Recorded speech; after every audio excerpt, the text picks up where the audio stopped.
Madame, Monsieur, bonsoir. 55 jours depuis l'entrée en vigueur de l'état d'urgence dans notre pays et une date est au centre de toutes les préoccupations, le 20 mai, celle du déconfinement tant espéré par des millions de particuliers et des milliers d'entreprises au Maroc. Mais, cependant, lundi, le porte-parole du gouvernement, dans une publication sur sa page officielle Facebook, a déclaré, je cite, « Malheureusement, comme le montre clairement ce graphique que vous allez voir sur votre écran, nous ne sommes pas encore à l'abri. Nous avons cru la semaine dernière que la situation épidémique dans notre pays était en amélioration, que nous nous éloignions de la phase de danger et que nous contrôlions la situation. » Fin de citation.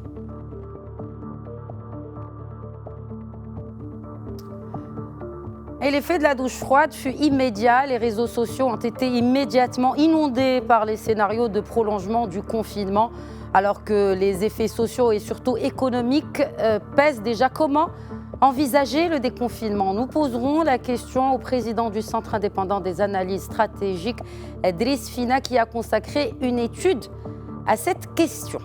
Et en deuxième partie d'émission, celui qui a toutes les réponses à vos questions sur la gestion de votre budget face à l'incertitude. Quelle budgétisation optimale pour les ménages marocains?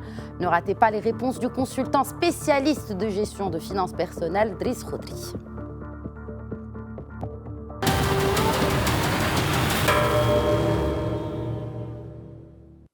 Poursuivre le confinement au détriment de l'économie ou déconfiner au détriment de la santé. Voilà l'équation qui se pose à tous les gouvernements du monde. Le Maroc n'y échappe pas naturellement. Souheil Jalil nous fait le point sur ce dilemme dans le royaume et ailleurs. Au Maroc, comme partout de par le monde, le déconfinement s'apparente à un réel exercice de funambule.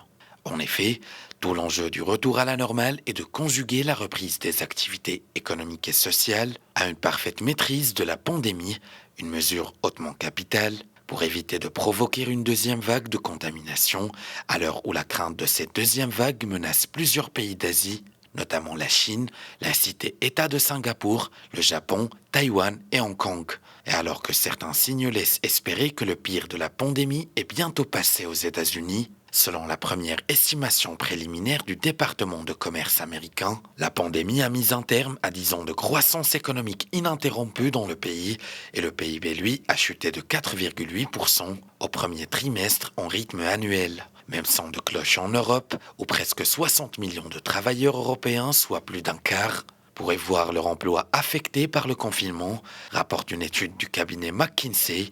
Selon le cabinet de conseil américain, le confinement imposé dans la plupart des pays européens pourrait presque doubler le taux de chômage européen dans les prochains mois, d'autant plus, affirme le cabinet, que l'évolution de la situation sur le marché de l'emploi dépendra de l'efficacité de la réponse de santé publique et des réponses publiques aux conséquences économiques en Europe.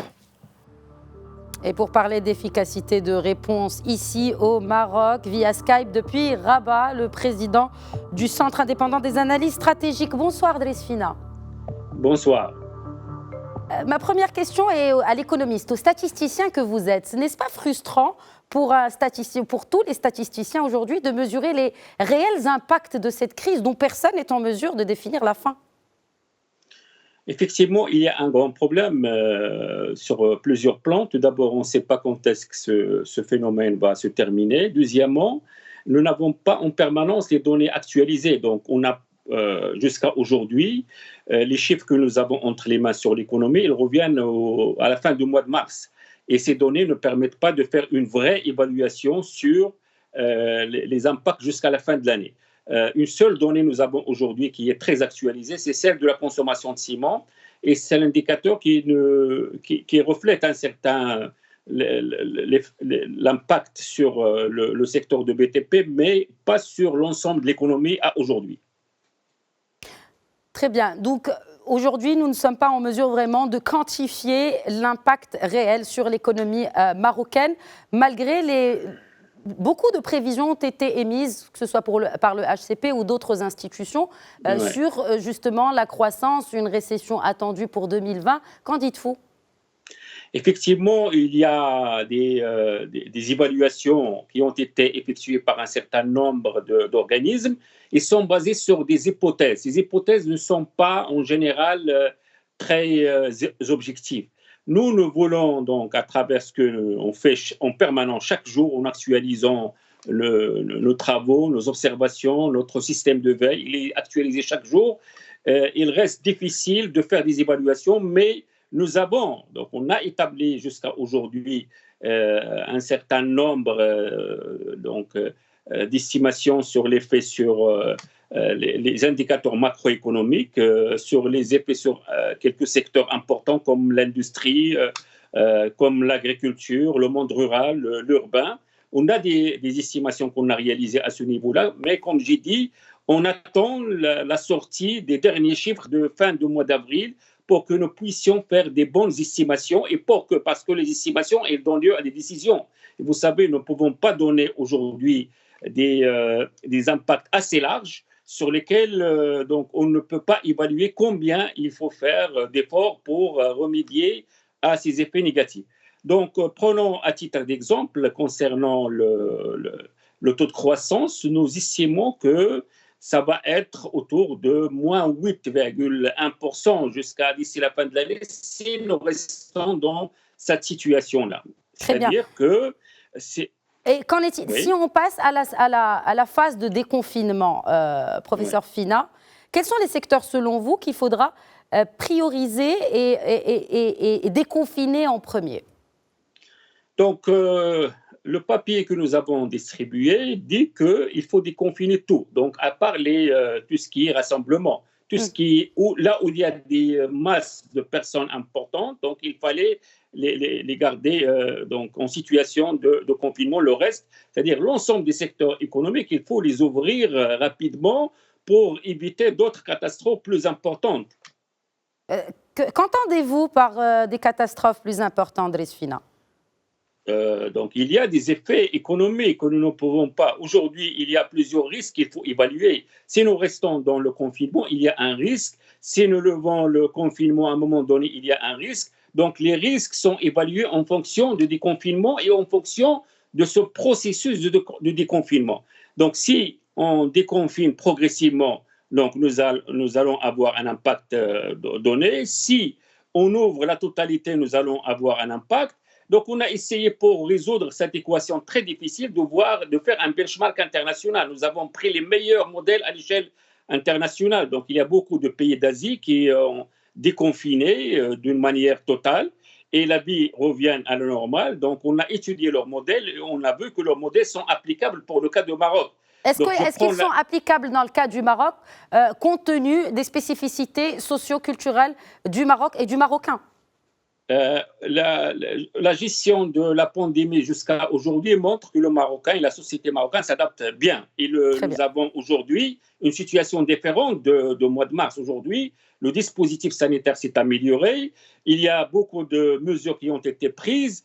Et le confinement, s'il n'a pas été appliqué à 100%, il a été appliqué à un pourcentage très avancé, comme les autres pays. Donc, on a observé le même phénomène en Europe, aux États-Unis, qu'il n'y a pas eu respect total de confinement par les sociétés, à part quelques pays comme donc, en Asie, où le respect était total parce que les amendes étaient très élevées. Ils atteignent parfois 8 000 $ si quelqu'un ne respecte pas le confinement. Donc, au Maroc, on n'a pas mis ce genre de mesures très sévères. C'est pour cela que les gens ont resté relativement libres, mais le respect, je peux dire qu'il est à hauteur de 90% au Maroc, ce qui est très élevé par rapport à ce que nous avons observé aux États-Unis, en Allemagne, en France, en Espagne. Donc, le respect n'a pas été total. Et d'ailleurs, c'est pour cela qu'ils ont eu ces chiffres-là très élevés par rapport au Maroc. D'autre part, la situation du Maroc le met dans une zone le moins catastrophique au monde. Si on analyse statistiquement, donc le Maroc se trouve dans une zone moins touchée en comparaison à 60 pays par rapport auxquels on a comparé le Maroc. Ce qui fait aujourd'hui sa situation sur le plan stratégique, sur le plan des indicateurs stratégiques de la pandémie, reste favorable pour un déconfinement rapide. Donc le déconfinement rapide aujourd'hui, il s'impose, je le dis 3 fois, pour qu'on nous puissions résoudre aussi la pandémie. La pandémie, elle a besoin de ressources financières. Donc, il faut travailler sur les deux choses à la fois, la santé et l'économie, pour que nous puissions gérer la situation d'une manière équilibrée sur le long terme. Et vivre avec le virus. C'est cela le troisième élément de cette équation, c'est d'apprendre à vivre avec ce virus en adoptant toutes les mesures qui sont préconisées.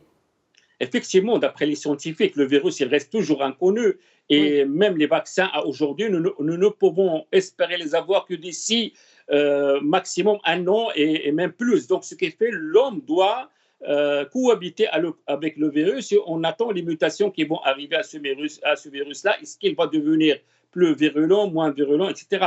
Donc, la situation fait qu'aujourd'hui, pour ne pas rester les bras croisés, il faut attaquer l'économie et se préparer sur le plan financier pour résoudre cette équation sanitaire. Et nous terminerons justement par ces plans de relance ou ces propositions de relance de l'économie marocaine que vous avez identifiées dans cette étude, n'est-ce pas, au Centre indépendant des analyses stratégiques. Quelles sont ces mesures? Quelles sont les principales mesures de relance que vous avez identifiées? Donc déjà, je peux dire que le gouvernement, il a mis en place des dispositifs importants spécifiques à un certain nombre de secteurs. Et il faut prendre en considération la structure de l'économie marocaine, parce on a analysé la structure de l'économie marocaine, on n'a pas trouvé que l'ensemble des secteurs seront touchés profondément. Il y a quelques secteurs qui vont être touchés, et par conséquent, le dispositif doit être ciblé en fonction du dispositif pour minimiser les fonds qui seront mobilisés à ce niveau-là. Donc, il y a un certain nombre de secteurs que nous avons identifiés. Pour les entreprises, ils vont être confrontés immédiatement après le déconfinement à un problème de trésorerie, c'est normal. Je pense que le gouvernement, il a mis en place avec les banques un certain nombre de mesures efficaces pour remédier à cette question de trésorerie. Les autres cas difficiles, ils doivent être résolus cas par cas. Il y a un autre problème, c'est est-ce que nous allons atteindre le taux de croissance qui a été prévu par la loi de finances, au moins faire une année blanche, c'est-à-dire un taux de croissance de 0. Moi, je dis que c'est possible. Le Japon, d'ailleurs, il espère faire de cette pandémie un bien, c'est-à-dire relancer son économie sur la base de cette pandémie. Je pense que le Maroc peut faire la même chose, et pour cela, nous avons proposé de mettre en place un fonds de relance, de développement économique de notre pays. C'est possible à travers la mobilisation de 180 milliards, comme nous l'avons estimé. Nous l'avons estimé sur la base d'un pourcentage de PIB qui a été mobilisé au niveau des pays de benchmark. L'Allemagne, la Grande-Bretagne, on a pris un certain nombre de pays qui ont décidé de relancer leur économie positivement. Le Japon, la Corée du Sud, on a pris ce modèle-là et les ratios qu'ils ont utilisés au niveau de ces pays. Nous avons trouvé que le Maroc doit mobiliser 15% de son PIB, c'est-à-dire autour de 180 milliards de dirhams s'il veut atteindre un taux de croissance même dépassant 1 à 2%. Merci beaucoup, Driss Fina, pour l'ensemble de vos réponses et d'avoir été avec nous. C'est moi qui vous remercie. Merci. Tout de suite, la deuxième partie de Questions Éco.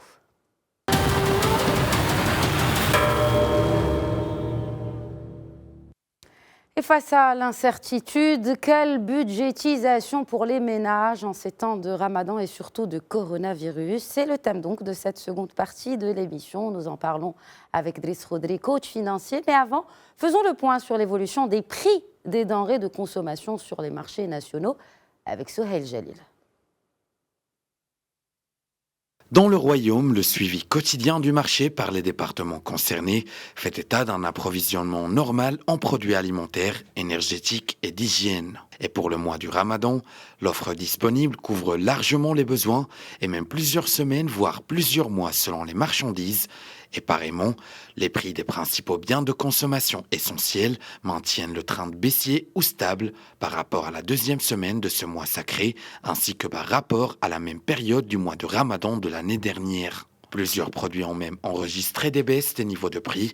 Quant au bilan des opérations de contrôle des prix et de la qualité des produits alimentaires, les interventions des commissions mixtes provinciales et locales de contrôle des prix et de la qualité des produits alimentaires ont concerné durant les précédents jours du Ramadan plus de 23 600 points de production, de stockage et de vente en gros et au détail. Et pour ce qui en est de la qualité des marchandises et produits stockés ou présentés à la vente, les commissions mixtes ont procédé à la saisie et à la destruction de plus de 42 tonnes de marchandises impropres à la consommation ou non conformes aux normes requises. Et depuis Casablanca, via Skype, nous joignons le coach financier Driss Khodri. Bonsoir Driss Khodri. Bonsoir. Avant de parler de consommation, j'aimerais parler avec vous de gaspillage. Selon l'Association marocaine des droits des consommateurs, le confinement aurait entraîné un gaspillage des denrées alimentaires de 15 à 20%. Alors comment ? Alors que pour la majorité des ménages marocains, les revenus ont baissé.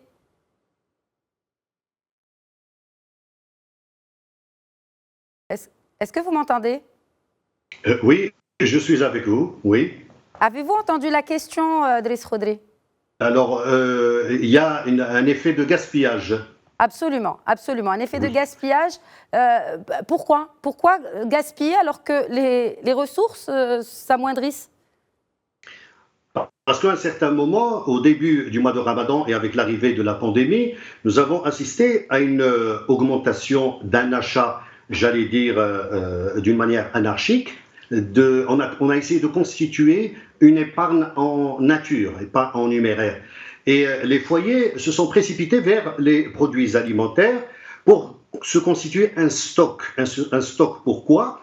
Par rapport à la consommation, il était excessif. Et c'est la raison pour laquelle on se retrouve maintenant devant un effet gaspillage. Et on se retrouve dans la poubelle marocaine, dans les déchets. 29% de cette poubelle sont constitués par des déchets alimentaires, dont tout particulièrement les farines, tout ce qui provient des farines. Très bien. Alors qu'on s'approche, Driss Khodri, de la fin du confinement, en tout cas comme l'espèrent tous les Marocains aujourd'hui, parlons de l'après-confinement, de cette période qui viendra après cette levée de confinement et des habitudes de consommation. Pensez-vous réellement que les habitudes de consommation des Marocains vont changer après cela ? Certainement. Certainement. D'abord, il faudrait dire que Corona n'est pas à 100% responsable des perturbations financières que l'on rencontrait dans les foyers. Parce que avant l'arrivée de Corona, il y a 3 problèmes majeurs que vivent les foyers marocains. Savoir, d'abord, le surendettement des foyers, plus de 50%, ce qui a créé un effet d'insolvabilité de la moitié des foyers. Deuxièmement, l'insuffisance de la culture d'épargne. On s'est retrouvé avec, ne l'oublions pas, que 84% des foyers marocains ne font pas d'épargne. Ils ne font pas d'épargne. Et donc seulement 16% des foyers marocains constituent de l'épargne. Cela veut dire que vous avez 10 000 dirhams, il y a des salaires à 10 000 dirhams qui ne font pas d'épargne. Il y a des gens qui ont 4 000 dirhams et qui font de l'épargne. Donc ça n'a rien à voir avec le volume de vos revenus. Pour ce qui concerne des perspectives de l'avenir, les habitudes consommationnelles, nous l'espérons, vont changer dans le sens de la gouvernance, dans le sens d'une meilleure rationalité dans les achats, parce que Corona a fait apparaître 4 cas d'espèce. Il y a les familles qui ont seulement symptomisé, c'est-à-dire qui ont montré quelques fébrilités.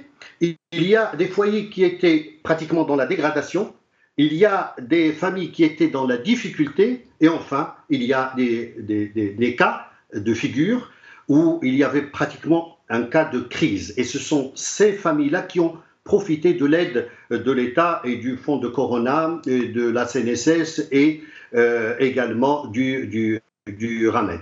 Voilà pour ce qui concerne les habitudes consommationnelles, elles vont certainement changer, et notamment dans la facture sociale relative à la santé. Nous sommes, le poste santé dans la DAMP, il constitue 8,7%, il est appelé à augmenter après le corona. On est appelé à réviser notre budget alimentaire. Il y a beaucoup de déchets alimentaires dans nos poubelles. Et il y a également une révision des priorités de l'État, des priorités, des dépenses prioritaires, les dépenses obligatoires et puis les dépenses superfétatoires pour aller vers une rationalité et éviter les rubriques budgétaires budgétivores. Nous le savons très bien qu'il y a plusieurs dépenses secondaires dont il va falloir se passer dans l'avenir. Alors, c'est intéressant que vous parliez du budget de l'État parce que le ministre de l'économie, des finances et de la réforme de l'administration, en parlant justement du budget de l'État, a écarté cette question d'austérité. Que dire de l'approche souhaitable, selon vous, de gestion du budget d'un ménage marocain? Est-ce que l'austérité devrait être de mise? Nous ne parlons pas d'austérité, nous parlons de rationalité, nous parlons de gouvernance.